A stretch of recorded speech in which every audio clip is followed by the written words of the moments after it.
Hi, everybody.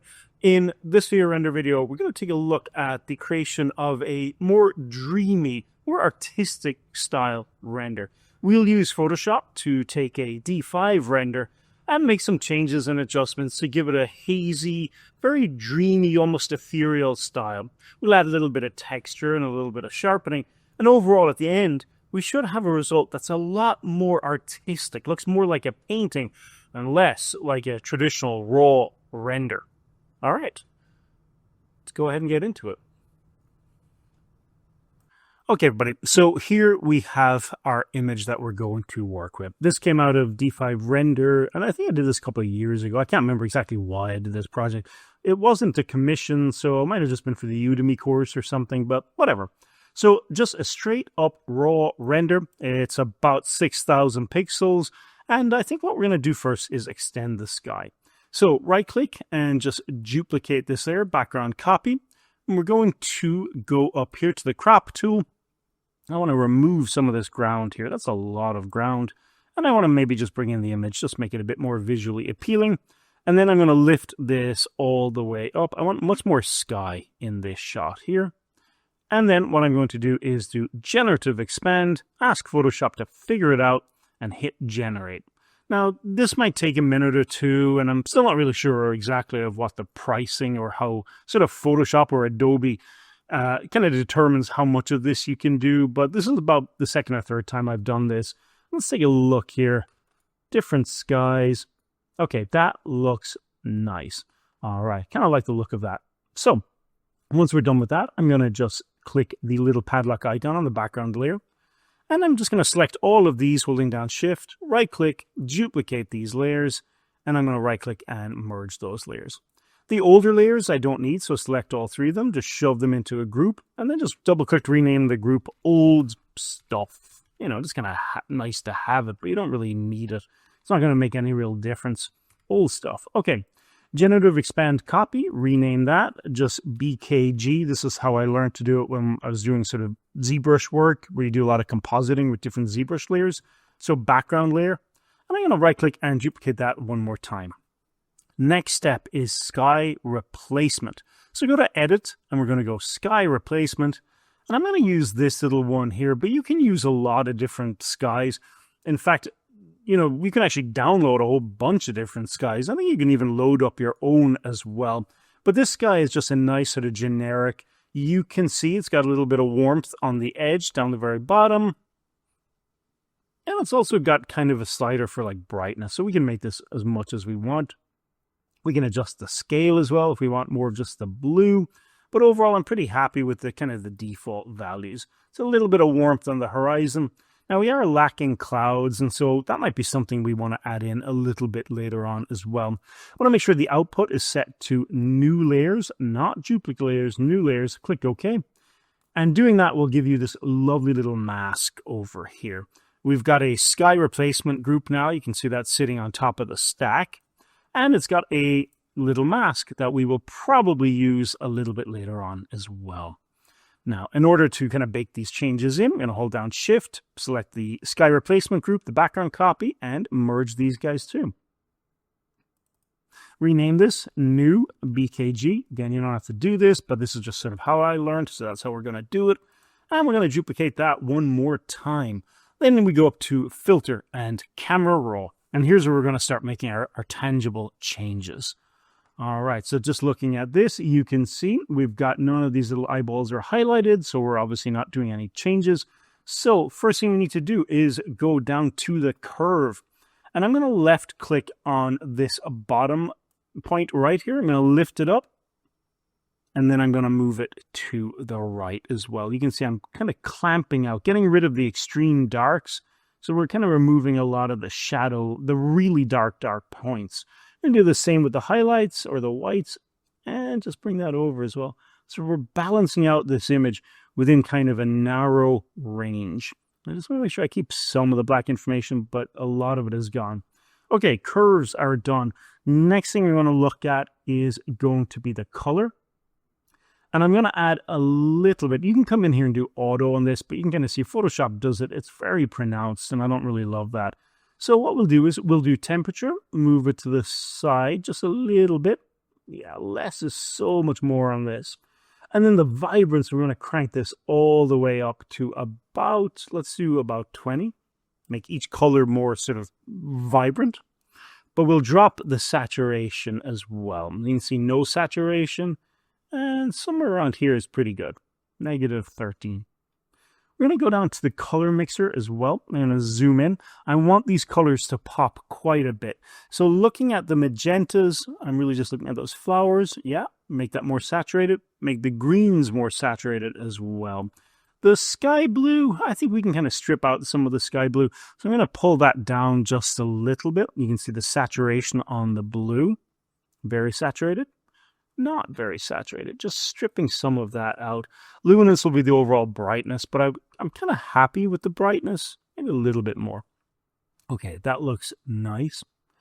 I'm going to adjust the luminance on the trees as well. You can kind of see there. Let's make them a little bit more fanciful. So we'll actually take them to the right, give them more of a highlight.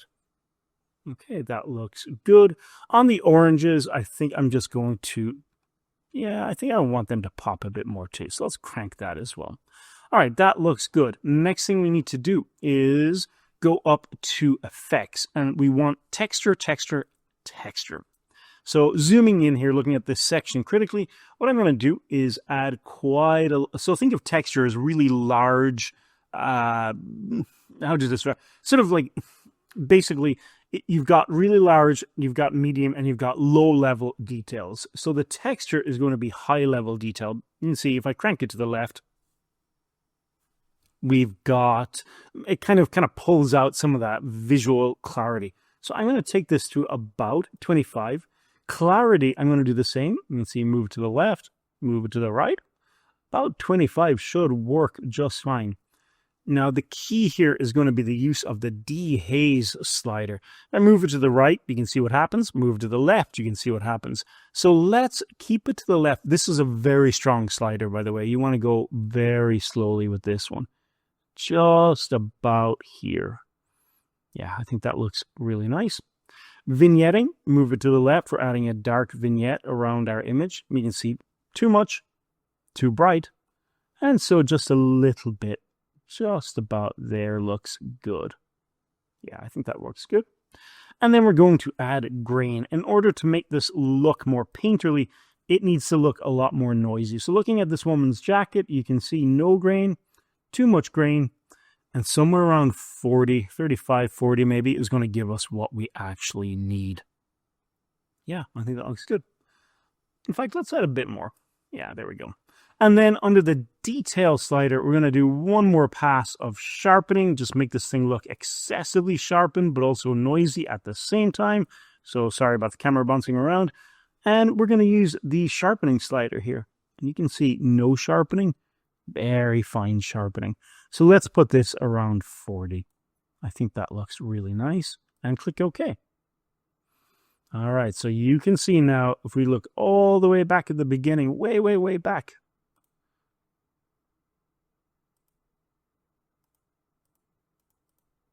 zoom in. Yes. Okay. So I like this a lot more. It's a lot warmer. It's a lot noisier. It's a lot more textured. So are there a couple more things we can do? Yeah, let's go ahead and paint in a few more hot spots, sort of like bright areas on the image. And I think we'll do another pass on the vignette as well. So here we are in a pretty good spot. I've selected pretty much all of these things now and put them into a group. So all the layers we've worked on before.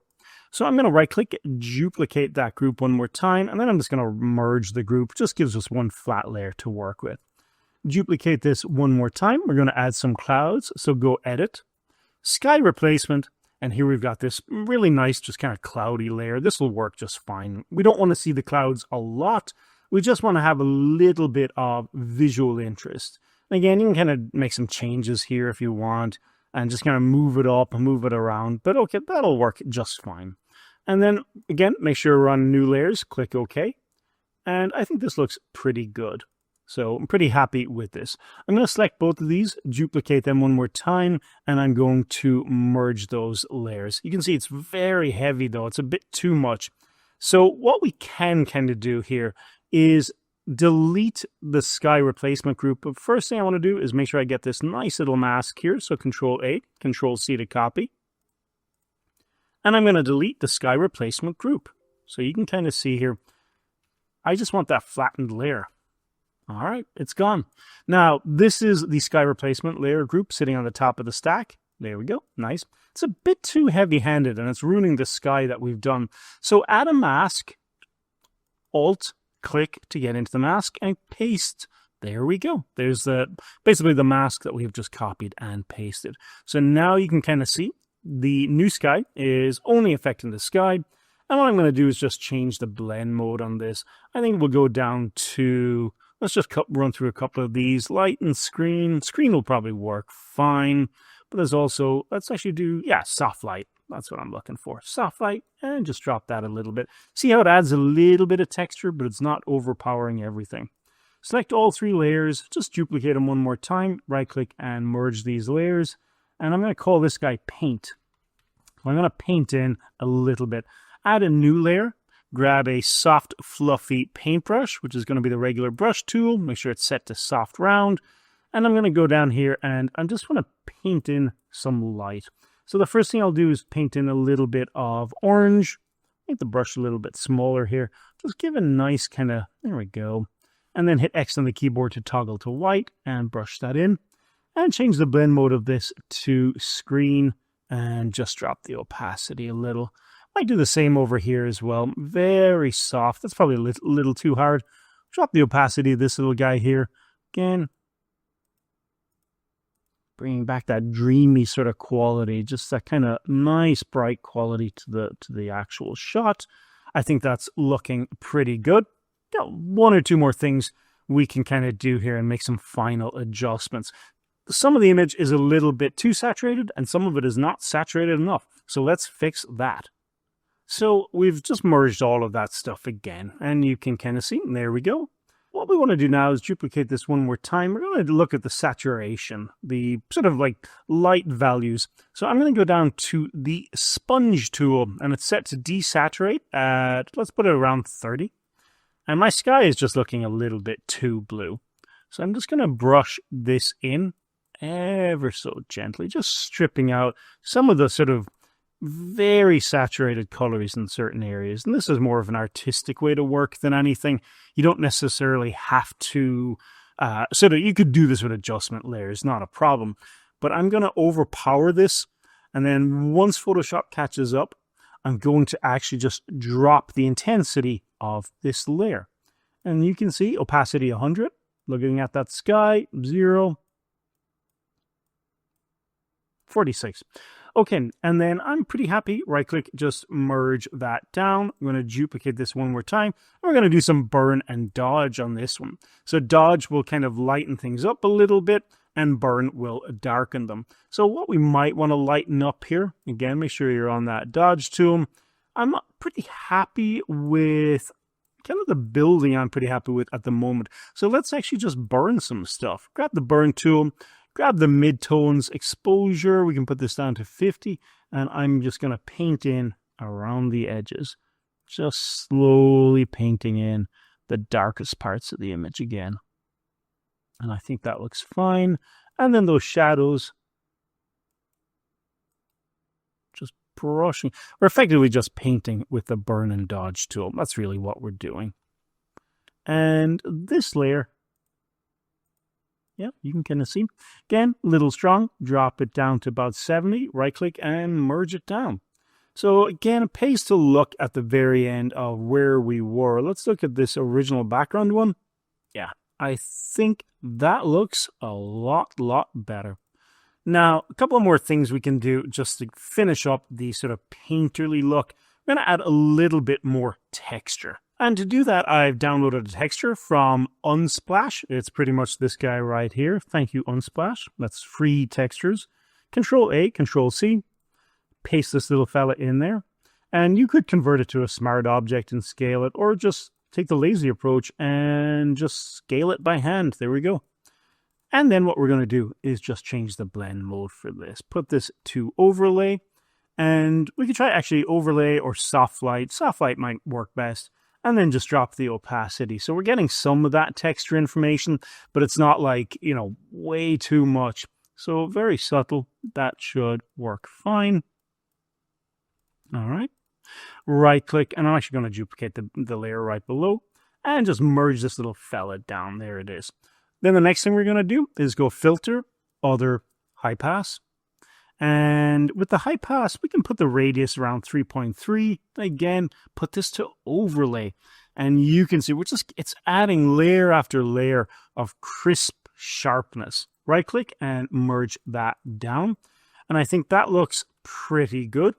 And then we've got one last thing we can do, which is to go filter, camera raw again. And we're looking at the histogram. You can see the darks are all gone. The shadows are all gone. We're going to go profile, browse, modern.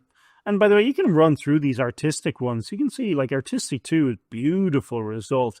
And just mess with these. But the one I'm really interested in is actually going to be under the modern tab. It's one I've used before. And you can see modern 1, 2, 3, 4, 5, 6, blah, blah, blah. And modern 8. Look at that. Absolutely gorgeous. Click that. Click OK. Okay, and I think with that being said, I'm pretty happy with the overall look of this. We can go ahead and make any more changes that you want, but I think it looks a lot more painterly, a lot more artistic, and overall pretty happy with this. This has come a long way in Photoshop. If we flatten all of this down, let's just say we collapse all of this and we just go... Well, let's keep this little layer. Let's keep the old stuff layer. I think that looks a lot better. It's a lot more visually appealing.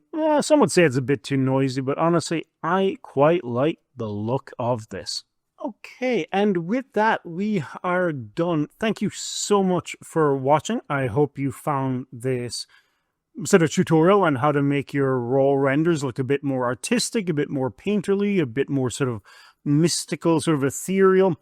I hope you found it useful, and I will see you in the next video, hopefully coming pretty soon. Cheers.